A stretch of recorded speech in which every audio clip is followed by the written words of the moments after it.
పశ్చిమాఫ్రికా దేశం మాలిలో 5 భారతీయులను ముష్కరులు కిడ్నాప్ చేశారు. కోబ్రీ సమీపంలోని ఒక కర్మాగారంలో కిడ్నాప్ జరిగినట్లుగా భద్రతా వర్గాలు వెల్లడించాయి. కిడ్నాప్కు గురైన వారు విద్యుదీకరణ ప్రాజెక్టులపై పనిచేస్తున్న కార్మికులుగా తెలుస్తోంది. 5 భారతీయులు కిడ్నాప్ అయినట్లుగా ఏఎఫ్పీ కంపెనీ ప్రతినిధి ధృవీకరించారు. ఈ కంపెనీలో పనిచేస్తున్న ఇతర భారతీయులను రాజధాని ఒమాకోకు తరలించారు. అయితే భారతీయులను కిడ్నాప్ చేసింది ఏ టెర్రరిస్టు సంస్థ అనే విషయం తెలియరాలేదు. మరోపక్క జిహాదీ హింసతో పశ్చిమాఫ్రికా దేశంలో అశాంతి నెలకొంది.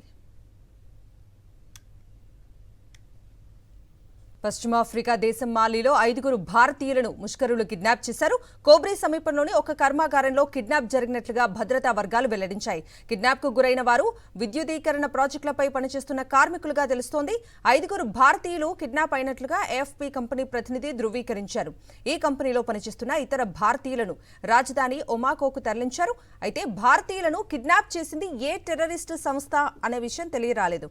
మరోపక్క జిహాదీ హింసతో పశ్చిమాఫ్రికా దేశంలో అశాంతి నెలకొంది.